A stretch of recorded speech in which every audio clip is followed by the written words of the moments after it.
동성부부 관련한 재판에서 첫 번째로는 또 큰 용기 낸 두 사람이 있었고, 또 곁에서 애 많이 써주신 변호인단이 계셨고, 그리고 성소수자 운동의 동료들이 있었습니다. 또 그 중심에 계셨던 모두의 결혼의 이효림 대표님, 첫 번째 발언으로 이야기 들어보도록 하겠습니다. 7월 18일이 그 제헌절 다음 날이잖아요.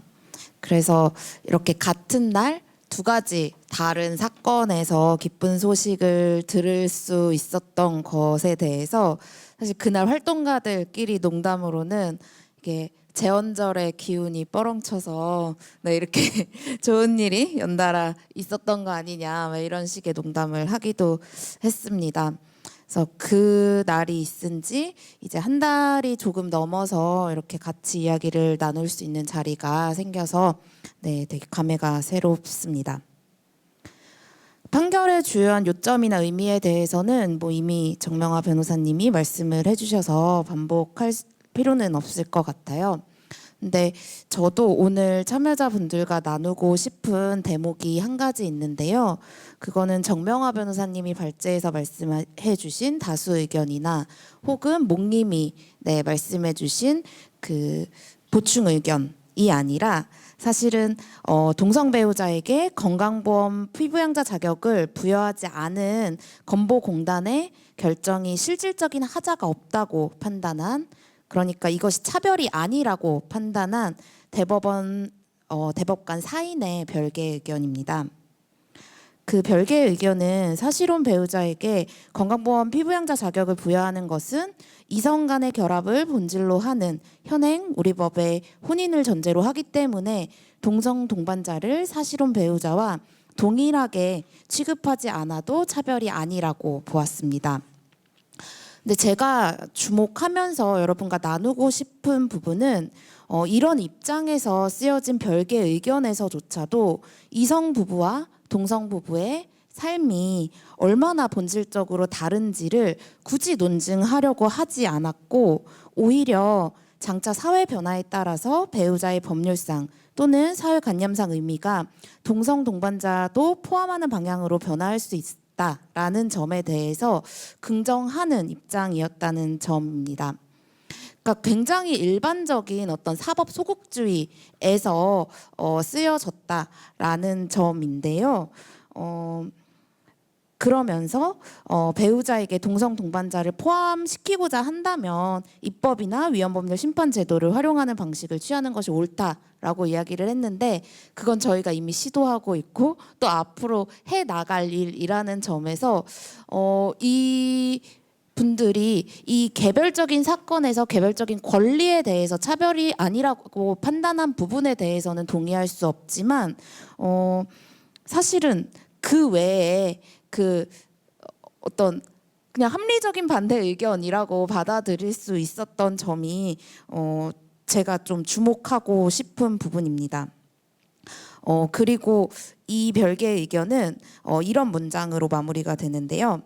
이 문제는 우리 사회에서도 이미 중요한 의제가 되었고 국회에서도 여러 관련 법안이 발의되었던 바 있으며 현재도 이에 대한 치열한 공론이 진행되고 있다. 이러한 논의를 거쳐 합당한 방식으로 문제가 해결되기를 희망한다라는 내용입니다. 제가 여기에서 그 주목하고 싶은 부분은 이 사건과 관련된 항소심 판결문에 굉장히 유명한 문장이 이 문장이 있는데요. 사회보장 제도를 포함한 공법적 관계를 규율하는 영역에서 성적 지향을 이유로 한 차별은 더 이상 설 자리가 없다라는 문장이 있었는데, 이걸 조금 더 비틀어서 이러한 별개의 입장, 그러니까 차별이 아니라고 판단한 입장을 통해서 우리가 알 수 있는 사실은 더 이상 성소수자의 인권을 논의하는 사회적 영역에서 종교로 이유로 한 혐오나 차별의 논리는 더 이상 설 자리가 없다는 사실을 우리가 확인했다는 점에서도 굉장히 중요한 의미를 가진다라고 저는 생각합니다. 모두의 결혼은 동성혼 법제화를 실현하기 위해서 활동하는 캠페인 조직인데요. 저희는 동성 결혼을 인정하지 않는 이 현행 민법을 바꾸기 위한 두 가지 중요한 경로인 입법운동과 소송운동을 중심축으로 활동을 하고 있습니다.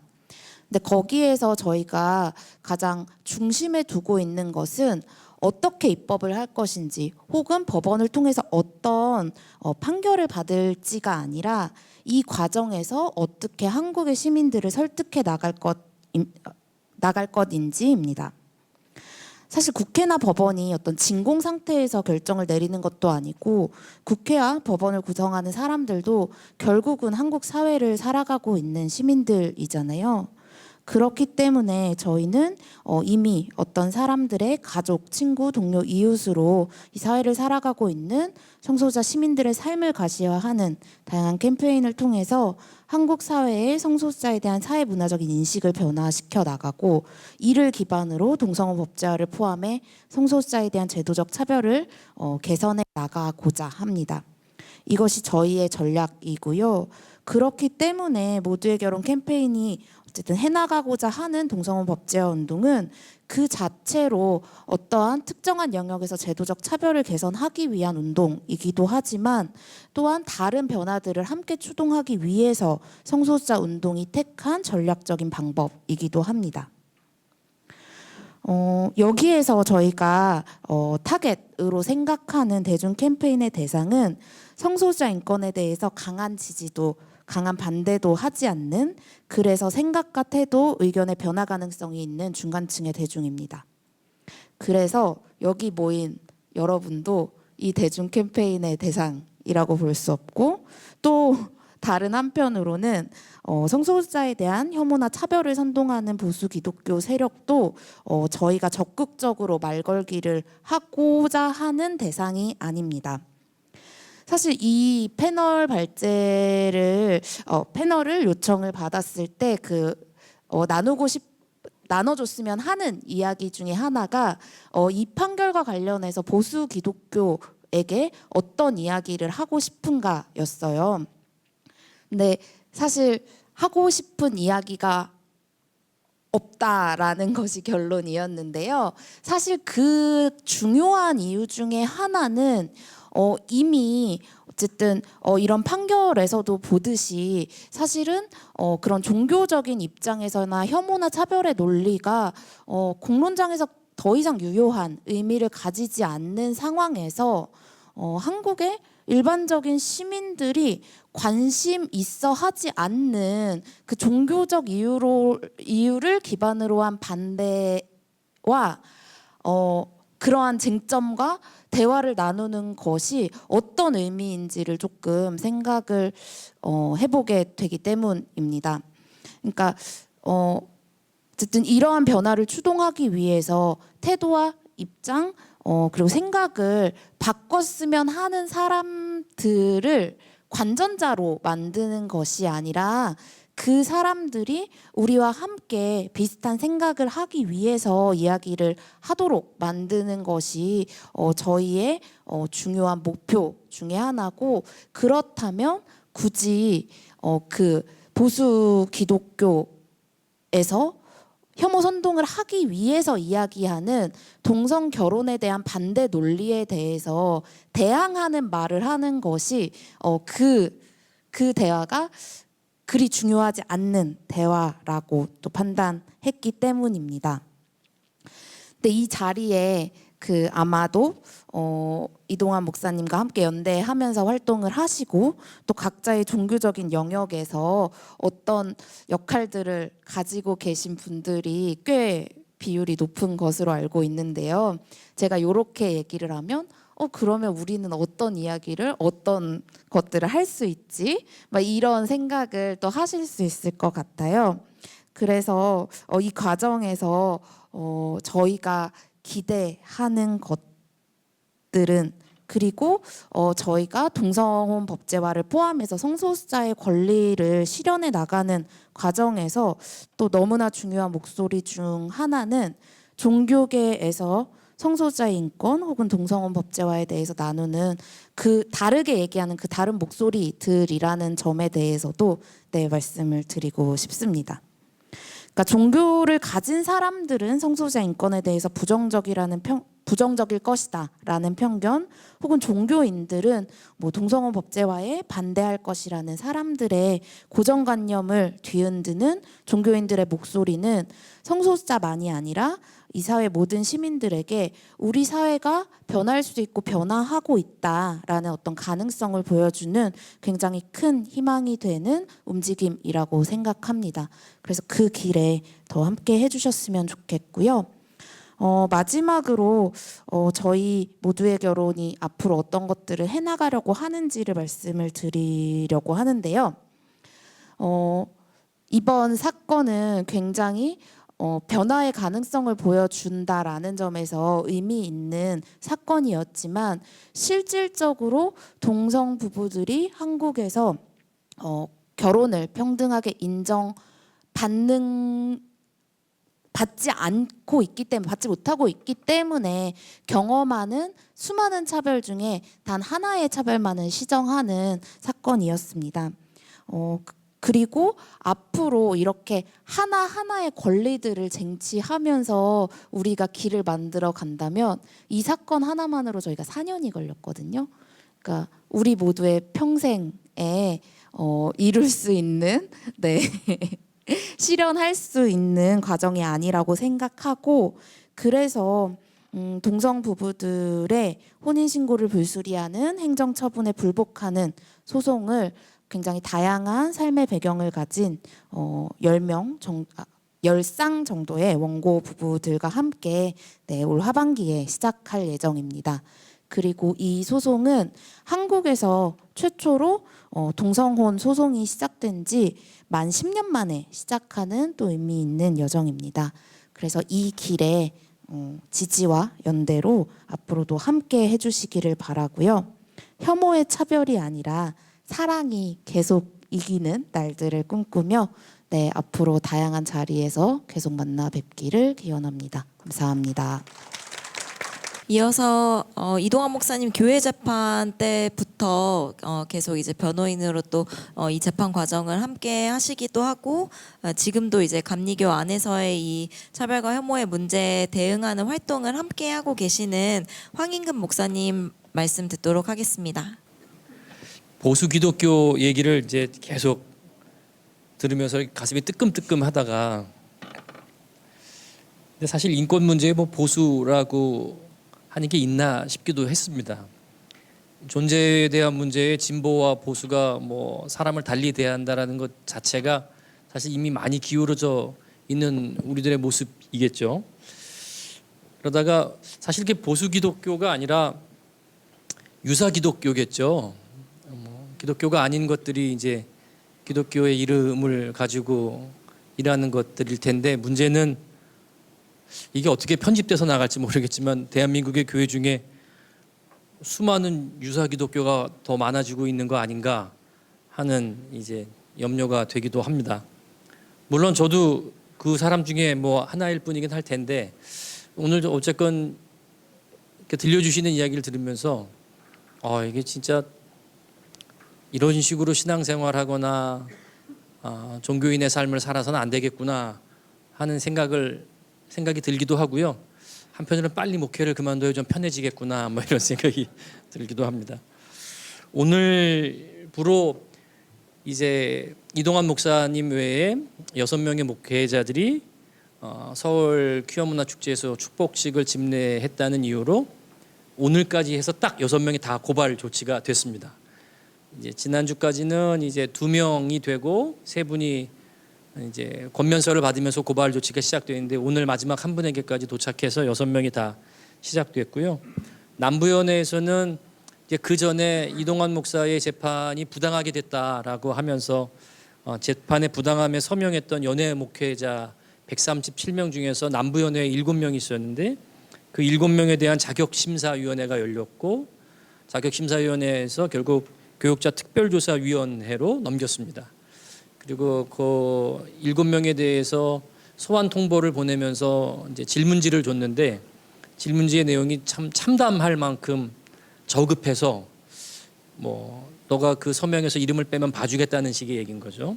그거 계속 지키면 불이익을 감당할 자신이 있냐, 뭐 어떤 것도 받아들일 거냐라고 하는 것들, 참 어디까지 후퇴할 건가 이런 생각을 했고, 그다음에 이 일을 좀 이번 6명 이제 이동환 목사님 외에 6명 목회자들 고발하고 또 그 서명한 137명을 또 자격 심사를 벌여서 뭐 질의하겠다라고 했던 제일 앞장섰던 그 중부위원회의 모 감독님이 있는 중부위원회는 15명 정도 되는데 자격심사위원회를 또 열어서 어떻게든 질의를 해보려고 했는데 오히려 중부위원회는 자격심사위원회가 답을 안 하고 있습니다. 좀 너무 좀 어처구니 없다라고 하는 좀 반응인 것 같고요. 그래서 조금은 현재 지금 상황들은 이렇게 감리교에서 걸어가고 있고요. 저는 이제 아까 좀 전에 변호사님들도 우리 다른 패널 발제자들도 이제 판결에 대한 얘기 해주셨는데 참 좋기는 했는데 사실 마냥 좋지는 않았던 건 결국 출교 판결 효력 정지 가처분이 인용되면서 거기에 세계 감리교에 대한 이야기들도 또 어떤 이제 사회적 인식 변화에 대한 이야기들도 해주지만 결국 그 이야기의 마지막 골자는 이런 얘기가 있잖아요. 그래도 출교가 너무한 거 아니냐라고 하는 말은 출교 말고 정직 정도는 괜찮다라고 하는 듯한 느낌이 계속 있더라고요. 아까 목님 발제대로 말한다면 결국 그 성소수자에 대한 인식의 기본적인 변화가 없으면 또다시 재판은 열려서 또 조금 더 재판을 자기네 그 규칙대로 열어서 또 다른 정직과 출교를 계속 벌여 나갈 테니까 결국 이 운동은 감리교 안에 있는 그 악법이라고 우리가 지목한 3조 8항이 이제 사라지는 운동으로 이어져야 되는 거고, 그러기 위해서는 교회 내 전반적으로 다시 한번 신학을 점검하고 신앙을 점검하고 좀 그런 일들이 같이 이루어져야 하지 않을까. 한때 뭐 맨날 이렇게 학생 때 혁명 이러고 개혁 이러고 싸워보지만 결국 교육이 이루어지지 않을 때 근본적인 변화의 출발점을 잊어버릴 때 자꾸만 계속 되풀이되는 것들을 요즘 계속 다시 보고 있는 것 같습니다. 그래서 어디서부터 다시 시작해야 하는 거지? 좀 계속 저도 어지러운 형편입니다. 오늘 그 6분이 고발이 진행되는데 한 분이 드디어 이제 본격적으로 시작된 거죠. 심사위원회에 불려가서 소환돼서 이제 심사를 받았습니다. 무려 4시간 정도 했다 그러더라고요. 그래서 제가 얼마나 힘들었어요. 그렇죠? 얼마나 힘들었어요. 그랬는데 알고 보니 불려간 목사님이 한 2시간 반 혼자 떠들다 와서 변호하러 갔던 목사님이 같은 편이지만 내가 좀 짜증나더라. 자신 있게. 근데 그 얘기는 사실 이동환 목사의 싸움이 또 좋은 예가 된 거죠. 처음에 저희 싸울 때 지금 부끄러운 얘기지만 제가 야 그냥 반성문이라도 써 대충 잘못했다 그래 이러면서 했거든요. 근데 정말 이렇게 말을 안 듣고 여기까지 오게 됐는데 근데 그 일들이 쌓여서 어떻게 싸우는지를 조금씩 또 목사들도 학습하고 있는 거죠. 여기서 그냥 점잖게 좋은 말로 지나갈 게 아니라 정확하게 부딪힐 것들을 부딪히면서 나아가는 모습들. 그래서 어쨌건 그 재판이 좀 시작됐는데 저는 또 이게 그냥 성소수자 문제이기도 하지만 한편으로는 이 조항 자체가 갖고 있는 반인권, 반민주적인 요소들이 굉장히 많잖아요. 특별히 오늘 첫 재판을 받으셨던 목사님은 그런 얘기를 하더라고요. 이제 근대 이후에 사법 체계가 오면서 사람의 사상과 자유, 어떤 신앙과 양심의 자유들, 결사 표현의 자유들 이런 것들을 위해서 얼마나 많은 피를 흘렸고 여기까지 왔는데 찬성했다, 동조했다. 그래서 결국 그 사람의 사상, 내심을 처벌하겠다고 하는 것에 대해서 자기가 성소수자에 대해서 잘 모르지만 결코 그렇게 지나갈 수는 없다. 이렇게 그냥 나갈 수는 없다. 수많은 우리 선배들의 피값 때문이라도 나는 좀 더 싸워야겠다라는 얘기를 하더라고요. 그러니까 실은 이 얘기는 그러니까 이 성소수자 문제를 이렇게 죄송합니다. 문제가 아니라 성소수자 이슈가 이렇게 딱 올라올 때 보면 연령대별로 굉장히 느낌들이 다르잖아요. 조금 더 연배가 많으신 분들은 사실 관심들이 없거든요. 내 주제가 아니야라고 하는데 주제만의 문제가 아니라 아주 근본적으로 사람의 인권과 민주에 관한 문제이기도 하고 이 사회가 얼마나 지금 어떤 모습으로 지금 지탱되고 있는가를 보여주고 있는 것 같아서 이 성소수자 이슈와 함께 또 반민주, 반인권 대한 저항으로서도 지금 이 싸움이 계속 좀 나아가야 된다고 생각하고 있습니다. 그리고 아까 처음 얘기했듯이 어떻게 축복했다는 것이 죄가 될 수 있는가? 도대체 이 질문은 저도 계속 이거는 용납될 수 없는 거거든요. 그래서 거기에 대해서 맞서 싸웠는데 법의 판단을 기대면서 싸워서 뭐 조력을 받을 수 있긴 하지만 전 그게 전부라고 생각하지는 않습니다. 오늘 우리 요 주제가 제목이 사랑은 계속 이긴다인데 그렇죠. 사랑이 이기는 거죠. 그리고 우리가 했던 이 사랑이 뭐 언젠 그렇게 합법적이었습니까? 사랑의 말로 사실 불법의 선봉이고 가장 불온한 것들의 온상이었잖아요. 그것들 때문에 세상을 바꿔나간 거라고 생각하고 있고요. 또 그 위험한 모험들이 시작되고 있으니까 법의 조력을 받고 법의 확인을 받는 것들도 소중하지만 결국 우리가 갖고 있는 제일 중요한 명제 사랑이 계속 이긴다는 전 이 고백은 굉장히 소중하게 지켜야 한다고 생각합니다.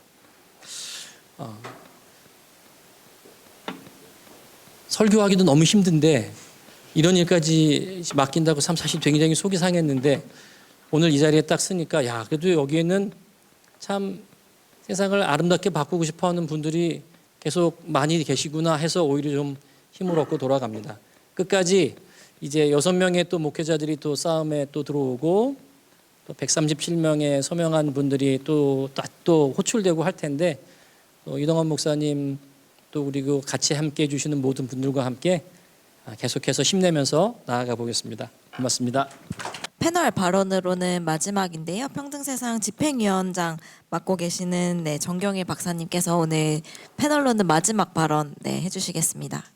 그리스도인임에도 불구하고가 아니라 이제 그리스도인이기 때문에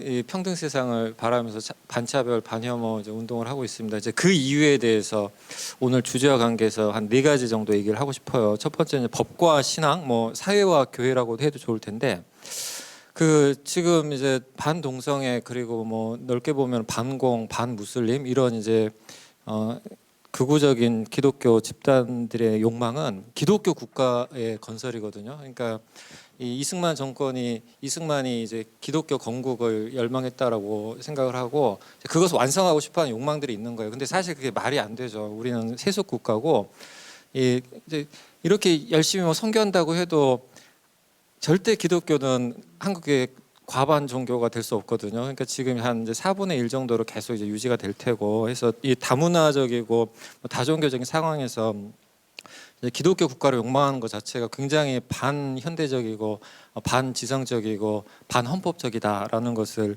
이야기를 좀 하고 싶고요. 그리고 법과 이제 신앙의 관계에서 지금 이번 판결은 법과 신앙, 사회와 교회의 어떤 관계에서 어떤 변화가 굉장히 징후적 사건이 될 수가 있을 것 같아요. 그게 뭐냐면은 그 이전에는 이 황인구 목사님께서도 말씀하셨지만은 이 기독교인들은 법 너머를 늘 상상하고 실천했거든요. 국가보안법, 뭐 집시법 그리고 온갖 노동악법에 대해서 실정법이 있다라고 할 때 우리는 이제 그거를 깨뜨리면서 노동자 민중 그리고 평화를 위해서 싸웠단 말이에요. 이제 그러면서 본다면은 이 그리스도교의 원래 윤리는 법보다 사실 더 넘어가야 하는 게 이 그리스도교 윤리의 핵심인데 지금 보게 되면은 이번 사건과 이번 이제 판결들 보게 되면 그리스도교 공동체 교회 윤리가 법과 사회의 법상식 그리고 법적 어떤 그 윤리적 기준보다 아래에 있다라고 하는 것을 보여주는 굉장히 이제 징후적 사건이죠. 그래서 이제는 이 사회적 상식, 법 감정 변화에 대해서 정명환 선생님도 말씀하시고 여러분들이 언급하셨는데 이제 그 변화에서 시대의 표징을 읽으면서 어떤 교회의 신학적 응답을 찾아야 할 때다라는 게 이번 사건의 의미인 것 같고요. 그리고 또 한 가지 좀 중요한 것은 그 우리는 이제 그리스도인이면서 또 시민이잖아요. 그래서 이 자신의 종교적 신앙과 뭐 신학을 가지고 모든 사회적 선택, 정치적 선택을 하지는 않거든요. 그러니까 정치적 선택과 사회적 선택과 뭐 신앙의 어떤 차원들이 좀 다르게 있는 거예요. 근데 여기서 좀 자기 분열이 일어나고 있는 것 같아요. 그러니까 그리스도인으로서는 뭐 약간 이제 의문을 갖고 시민으로서는 왜 그 차별이 있지라고 하는 이게 지금 분열 상태에 있는데 이거를 이 분열을 자기 통합으로 자기 분열을 자기 통합으로 가져가는 뭐 신학과 신앙과 어떤 교회적 노력들이 지금 굉장히 부족하다. 그리고 사실 저는 좀 묻고 싶은 게 있어요. 그 기독 법률가들이 굉장히 많으신데 기독인 법률가들이 이번 판결 그리고 여태까지 이제 법의 어떤 변화 과정을 보게 되면 대부분의 법률가로서는 이 반차별 반혐오로 법적인 변화가 갈 수밖에 없다라는 저는 거의 다 알고 계실 거라고 믿어요. 그리고 또 그렇게 배웠고 그렇게 생각하고 있을 거라고 저는 생각을 합니다. 하는데 근데 이 기독인으로서 이거를 계속 막고 있는 게 있는 것 같아요. 이것도 이제 기독 법률가들의 자기 분야일 텐데 그러면 통합으로 가려면은 선택을 좀 해야 할 것 같아요. 그래서 이제 기독 법률가들의 명확한 선택을 좀 기대를 해야 할 것 같고요. 그리고 우리가 그러면 이제 사실 기독인으로서 굉장히 부끄러운 점이 많은데 이제 기독인으로서 왜 이런 반차별 반혐오 운동을 하는가 이게 그 예외적인가? 저나 뭐 황인근 목사님이나 여기 계신 기독인들이 굉장히 예외적인 사람들인가 아니면은 원래 뿌리에 가장 가까이 가 있는 사람들인가 이걸 좀 생각을 하고 싶어요. 그러니까 그 이 그리스도교적 패러다임 자체가 그 교회의 어떤 뭐 뿌리 주소는 예루살렘이 아니라 갈릴리거든요. 갈릴리는 배제된 자들의 땅, 그 차별받고 혐오당하고 비인간, 인간 취급을 당하지 않았던 뭐 내부의 외부자, 비존재의 땅이 갈릴레아인데 그곳이 바로 교회의 이제 기원이고 교회의 출생지고 교회의 주소란 말이에요. 그리고 예루살렘은 이제 권력의 중심이고 정치, 종교, 권세의 땅인데 지금 이제 교회의 그 주소 뿌리를 어디에 두고 있는가를 좀 물어야 된다라고 하는 거죠. 그리고 그리스도교의 독특성을 보게 되면 저는 이제 신학자인데 이웃 종교를 많이 연구하거든요. 불교도 연구하고. 근데 이런 이웃 종교와의 비교 연구를 통해서 늘 느끼는 이제 기독교의 독특성, 뭐 기독의 정체성이 뭐냐면은 가난한 자의 우선적 선택이에요. 이게 이제 해방 신학의 굉장히 중요한 그 원리인데, 근데 여기서 이제 가난한 자는 경제적으로만 가난한 자가 아니라 사회적으로 배제된 자. 그러니까 뭐 구티에레즈라고 하는 분은 자신의 수명보다 불의에 의해서 그 인저스티스에 의해서 자신의 수명보다 일찍 죽는 자가 가난한 자인 거예요. 그러면 우리 시대의 가난한 자가 이제 누구인가를 이제 물어야 되겠죠. 그렇다면은 저는 성소수자를 비롯해서 사회적 소수자들, 비인간 비존재로 취급당하는 이들이 바로 가난한 자이고 그 가난한 자 함께하는 교회가 이제 그리스도 교회의 시작이었다라는 생각을 합니다. 그러면서 보면 우리는 뭐 기원의 그 자기 기원을 자기 스스로 이제 배반한 역사가 아닌가 싶고요.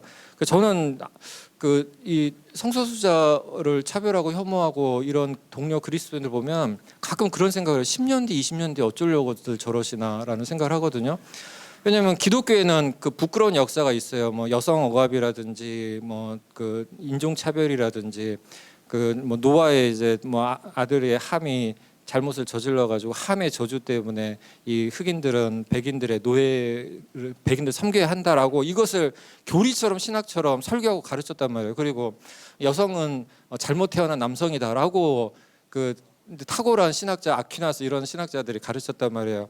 근데 부끄럽잖아요. 지금 생각하면 말도 안 되는. 근데 10년 뒤, 20년 뒤에 도대체 어쩌시려고 저러시나요? 좀 걱정이 되거든요. 근데 저는 이제 사회적 변화, 어떤 법적 변화, 사회적 변화 이미 시작됐다. 이제 교회는 여기에 어떻게 응답하면서 따라갈 건가의 문제인 것이고, 근데 어렵죠. 뭐 이동환 목사님도 너무너무 힘들어하셨고 지금도 힘들어하고 계시고, 근데 이 제목이 사실 뭐 사랑은 계속 이긴다. 말을 멈추세요. 우리는 더 많이 진단 말이에요. 더 많이 더 많이 실패하고 더 많이 패배한다는 거예요. 근데 제가 그 이럴 때 제가 이제 막 무기력에 빠질 때마다 힘을 갖는 이제 그 리베카 솔릿이 이제 어둠 속의 희망에서 뭐라고 하냐면 베냐민의 역사의 천사와 이분 말로 대체의 역사의 천사를 이제 얘기하는데 베냐민의 역사의 천사는 늘 뒤를 돌아보고 끔찍했다.